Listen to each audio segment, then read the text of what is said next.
Tyageshwaram Ramakrishnam Saradam Matra Rupinim Vivekanandamacharyam Natva Vakshami Shuddhe Yogena Chittasya Padena Vacha Malam Sharirasya Cha Bhaishajena Yopakarottam Pravaram Muninam Patanjalim Pranjali Ranadosmi. In our last class we discussed various techniques that Patanjali has given to maintain the state of concentration, sthiti nibandhini. This is a state which is an advanced stage of yoga, where the mind has achieved what is called chitta prasadanam, tranquility. Throughout the day, the mind is tranquil. And such a mind has the capacity to concentrate, to meditate. It is not that those who have not attained chitta prasadanam should not attempt to concentrate. They should keep putting efforts. But the efforts will bear fruit only when we have achieved chitta prasadanam. But once one has achieved chitta prasadanam, then the practice of this sthiti, or holding the mind in a state of concentration, begins. And for that, he has given various techniques. One was pranayama, the other was development of supersensory experience, supersensory perceptions. Supersensory perceptions will destroy doubt and generate faith, and that faith will help us develop concentration. The other methods to develop concentration were to meditate on the mind of a personality who is free from attachment. Vitaraga Vishyam Vachittam. Meditate on the mind of Buddha, Ramakrishna. And as we meditate on that mind which is free from attachment, pure mind, our mind gains stability. Or he says, you meditate on the experience of dream, Swapnidra Jnanalambanam. You meditate on divine experience or a very pious experience that you had in your dream. You meditate on that. Or you meditate on a state of deep sleep, how your mind was calm and happy. Meditate on that. And finally he says, Yathamata Abhidhanatva. You meditate on any form of divine personalities, any divine personality that is dear to your heart. So Nishtha comes in this, or Ishta Dhyana comes in this. You meditate on the form of God that is dear to our heart, that our liking for that form will help concentration. So these various techniques he had given to develop and strengthen the concentration. Once that is achieved, then the mind of that yogi is able to concentrate on any object, from very subtle to very gross. Anu and Mahat, Asya Vashikara. It will have control, the capacity to meditate on even subtlest of objects or on the grossmost of objects. That is, so to say, the culmination of the practices of purification and concentration. That mind is ready to take up the last few stages of yoga, of samadhi. And the next sutra, which we also discussed, in our last class, was about samapatti. A new word is introduced, new concept is introduced, concept of samapatti. It is for those whose minds have been fairly concentrated. Kshina vritti, their vrittis have become very feeble. Vrittis means the vrittis of distraction have become feeble. Kshinavritti. That mind becomes like a pure crystal, Abhijata Rivamani, Abhijata Mane Riva. Their mind has become like a pure crystal. Whatever that mind takes up, that's the tadanjanata. It becomes tadakarata. It becomes one with the object of concentration.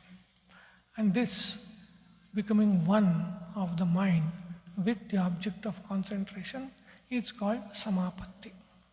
That's the tadanjanata samapatti. So samapatti is becoming one of the mind with the object of concentration. And of course, he gave us 3 classes of the objects which we can choose to concentrate on. They were grahitra, grahana, grahya. Grahya is something to be received. There is something outside us. Grahana is the object of receiving or the instrument of receiving. That is the mind and the senses. These are the grahana. Grahya are the objects, grahana are the instruments. Grahitra is the asmita or the ego, the receiver, so to say. The object of concentration could be either of these. But whichever is the object of concentration, the mind has developed that capacity to become one with it, so to say. And that becoming one is called samapatti. This sutra, and going forward now, these next sutras are the last few stages of this journey of a yogi. Different samadhis are described in these sutras. The ideas are very abstruse. Many people cannot even relate with these ideas. So we are not getting into the sutra by sutra format now. We'll give a general idea of what the rest of this chapter deals with. As I said, it deals with various stages of samadhi. One point that we should make it clear here is this difference between samapatti and samadhi. Samadhi or yoga, earlier Patanjali had divided into 2, sampragnata and asampragnata. Sampragnata is that which has some object. That object could be anything. So long as there is an object of meditation, object for meditation, some alambana, some support for concentration, it is sampragnata. And asampragnata is that in which there is no object. Virama pratyabhyasa purvaha samskara shesho anya. That was the asampragnata. So there is no object. Now this sampragnata and samapatti, these two appear to be same. In samapatti, as we saw, there is an object. Either it is grahya, the object to be received, or grahana, the instrument of receiving, or the grahitru, the receiver, but there is an object. So it appears that this samapatti and sampragnata, they are synonymous. But the commentators have pointed out the distinction that samapatti is, so to say, the result of sampragnata. Sampragnata is controlling of the distracting vrittis. That is sampragnata. Where you control the vrittis, that is sampragnata. And becoming one with the object of concentration is samapatti. So there is this slight distinction. Samapatti is the result of sampragnata. Sampragnata leads to this samapatti. So this is the distinction between sampragnata and samapatti. Now, as I said, various stages with different names for these sampragnata and samapatti will be given. Earlier again, when he talked of sampragnata, he had said Vitarka Vichara Ananda Asmitandugamat Sampragnata. So Sampragnata can be achieved by following any of the 4 objects for concentration. The object of concentration could be sthula, gross, or it could be sukshma, subtle, or it could be the joy in the instruments, or it could be the asmita, the receiver. Now he is going to further divide these into 4 or 6 kinds of sampragnata yogas. As I said, this is going to get more and more abstruse. To give one sample or taste of it, if you look at meditation on gross objects, Bhashyakara gives the example go, or cow, or pot, you can say. When we have the experience of pot, either it is from our memory or from perception or from somebody telling, in that experience there are 3 entities, so to say. One is the word pot, shabda. Then there is artha, or object, pot, which is outside us somewhere. And then there is this jnana, knowledge, vritti and knowledge of pot. Now shabda has its own diversity, so to say. As a shabda, it has its gender, it has its vachana, it has its vibhakti and all that. So also the artha, pot, it has its own varieties. It is a small pot, big pot, this color pot, that color pot, this shape and all that. And the knowledge also has its own varieties. So Shabda, Artha, Jnana, these 3 are distinct entities. The word, the object and the knowledge, these 3 are distinct. But in our experience of a pot, these 3 are mixed up. When we think of pot, Shabda, Artha, Jnana are mixed up. Shabda, Artha, Jnana vikalpaihi sankirna savitarka samapatti. That samapatti, that becoming one with the object of meditation, when it is characterized or limited by this error of mixing up of Shabda, Artha and Jnana, that samapatti is called savitarka samapatti. So I just one example we gave. So that person is meditating on any gross object and it reaches a point of samapatti, sampragnata yoga, leading to samapatti. But in that, there is this error, so to say, of mixing up of Shabdartha Jnana. It is a stage, but according to their classification, it is the lowest of the stages. Because in this, there is this error of the mixing up of Shabdartha Jnana. So it is the lowest of the stages. So what next?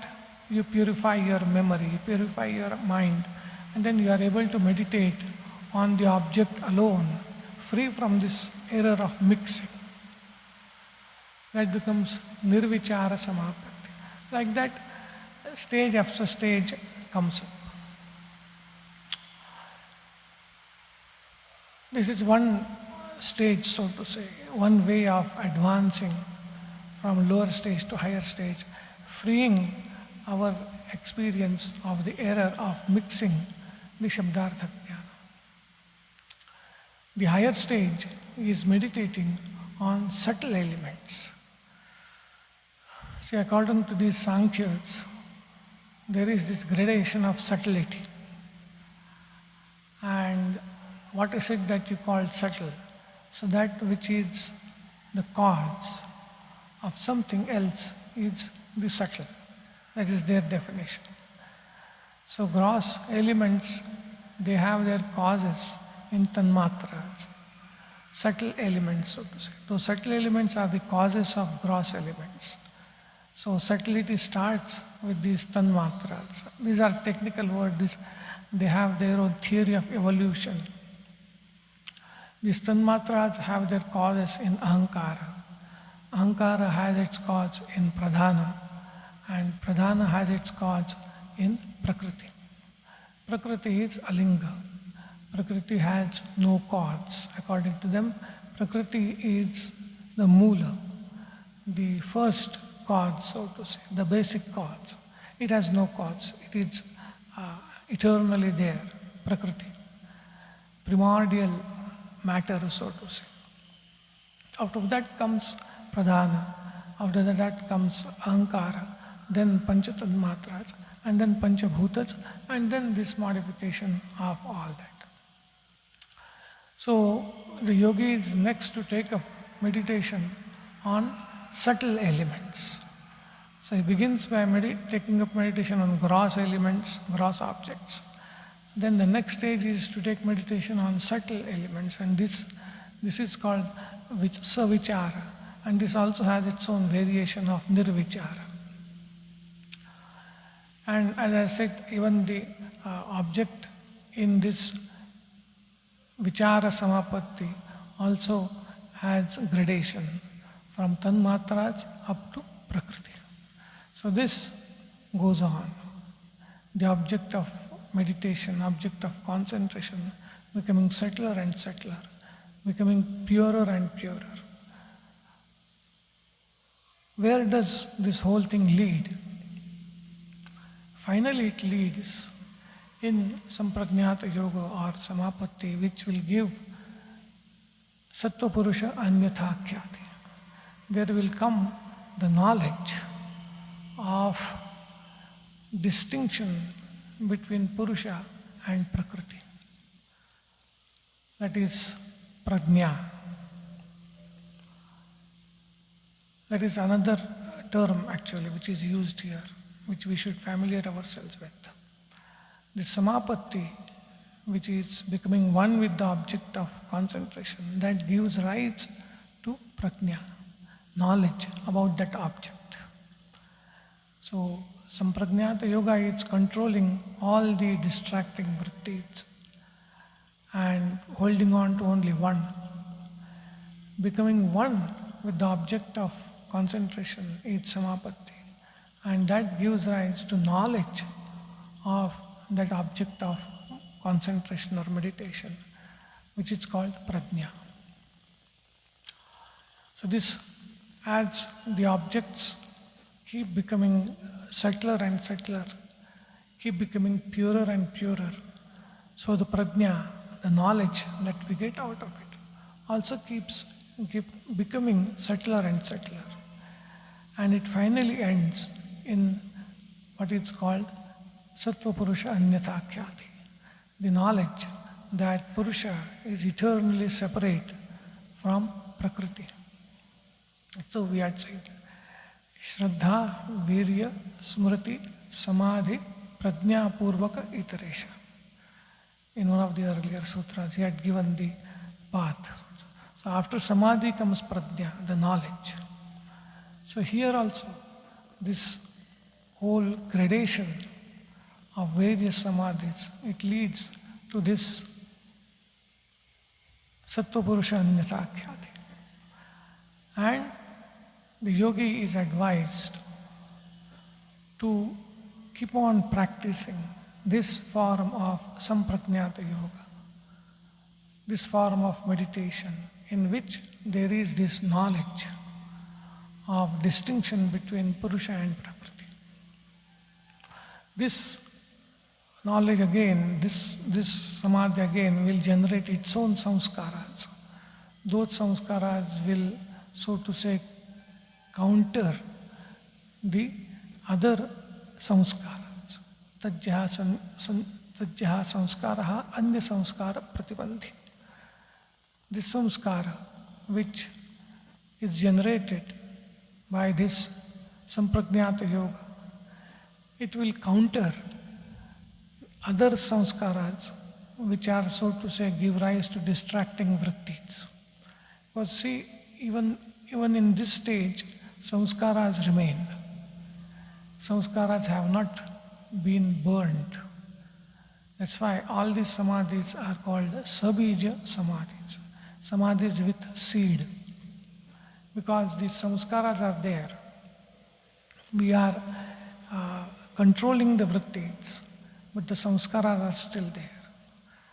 But this samskara of khyati or prajna, that controls or counters all other samskaras.